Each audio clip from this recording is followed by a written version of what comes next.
आता हे शंकरपाळीचं पीठ तिंबायचं. ही मैदा घ्यायचा, मैदा चाळून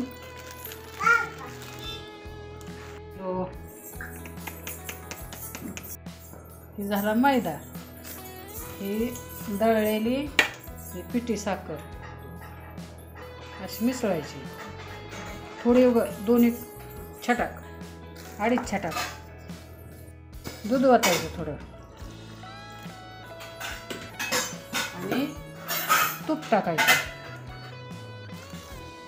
झालं तिंबून घ्यायचं. मग मिश्रण ही तिंबून घ्यायचं.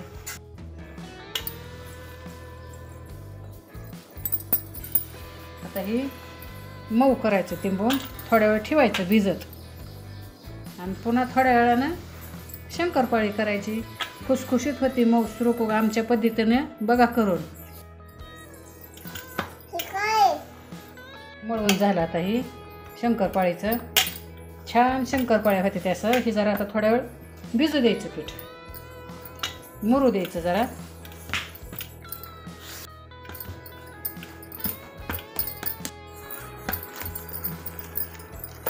का ही सुद्धा पीठ आता असंच कॅरीबॅगमध्ये भरून ठेवायचं. थोड्या वेळ असं मुरू द्यायचं आणि पुन्हा शंकरपाळी करायची. आता 1 तास झालं पीठ मुरलंय शंकरपाळीचं. आता ह्याचं लाट्या करायच्या. एक मोठी लाटी करायची.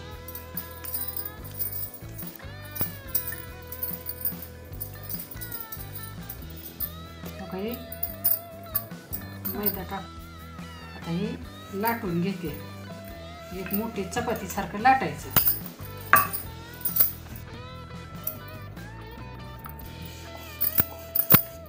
आता हे गोल चपातीसारखं लाटायचं. लाट्या गोल लाटी झाली. आता ही नक्षीच्या चमच्यानं शंकरपाळी करायची. काही असं बघा. बघा किती छान नक्षी येते ह्याची. बघा तुमच्याकडे असला चमचा असला तर करून बघा तुम्ही पण. बघा ह्या काही अशी शंकरपाळी करायची. हे बघा असं ठेवून कापल्यावर हे बघा असली नक्षी निघते ह्याची. बघा ही अशी नक्षीनं ह्याच्या शंकरपाळ्या करायच्या. छान दिसते त्या. काही नक्षी कसली छान दिसते बघा. बघा तुमच्याकडे आहे का चमचा असा.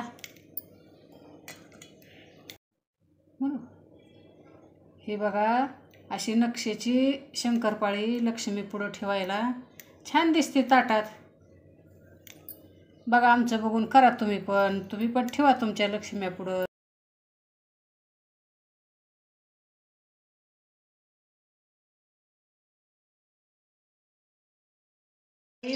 तळण्यासाठी ताटात काढून घेते.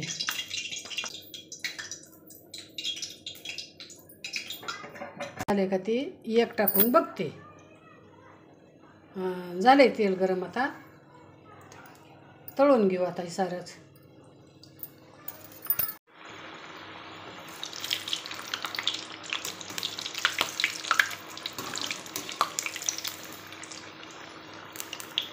बघा किती छान खरपूस भाजले त्या तळल्या त्या शंकरपाळी. कसली छान झाली बघा. ही खुसखुशीत मऊसूक झाली बघा. काढून घेते. आता हे तळायचं झाले.